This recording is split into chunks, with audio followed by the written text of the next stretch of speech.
Inaasahan ng dadagsa mga pasahero ngayong weekend na bago ang Semana Santa. Pero mga biyaheng bus na bawasan mula sa Parañaque Integrated Terminal Exchange. Nakatutok live si Mariz Umali. Mariz? Mel, dahil nga sa mahal ng petrolyo, nagbawas na ng mga units sa mga bus operators dito sa PITX. Ang tanong ngayon, sasapat ba ang bilang ng mga babiyahing bus para ma-accommodate lahat ng mga pasahero, lalo na ngayong magsesemana Santa? Mahaba ang pila ng mga pasahero sa isang bahagi ng PITX. Di raw kasi tulad ng dati na tuloy-tuloy ang dating ng mga bus. Ngayon, paunti-unti na lang.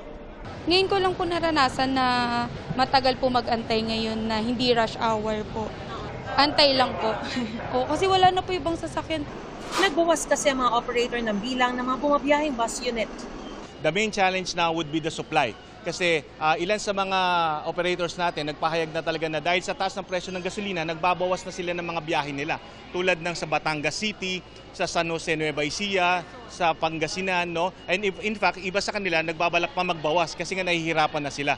Dati ma'am, 9 to 10 units po. Ngayon ma'am, parang 5 na lang siya, 4. Kasi syempre ma'am, yung kita ma'am, hindi na po kagaya ng dati. Mga 80, ngayon, ngayon mga 50 na lang siguro yung tumatakbo. Talaga malaking hamon dahil mas nadaragdagan pa raw ang mga nagbubus at magsesemana Santa pa.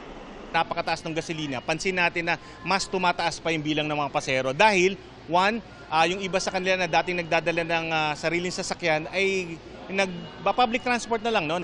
Ang tanong, sasapat ba ang babiyahing mga bus ngayong Semana Santa?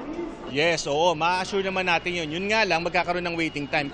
Ang mag-asawang senior citizen na ito, ngayon pa lang babiyahin na papuntang Batangas kasama ang kanilang mga anak at apo.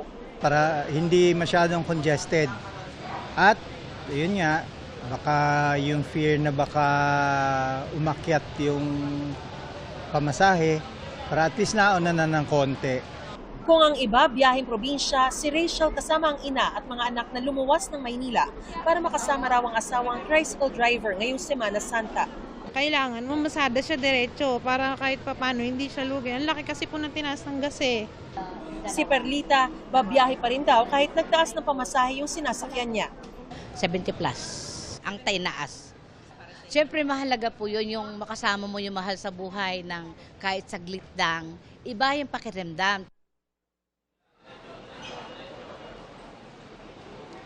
May alabiso po ng PITX, kapag siningil kayo ng dagdag na pamasahe ng higit sa itinakda ay isumbong agad sa kanila. At para naman po sa mga balak na bumiyahe ngayong Semana Santa ay mag-book na agad ng inyong mga biyahe para hindi na kailangan maghintay, lalo na kung magbabawas pa ng mga units sa mga bus operators. Yan ang pinakasariwang sitwasyon. Wala pa rin dito si PITX. Balik sa Mel. Maraming salamat sa iyo, Mariz Umali.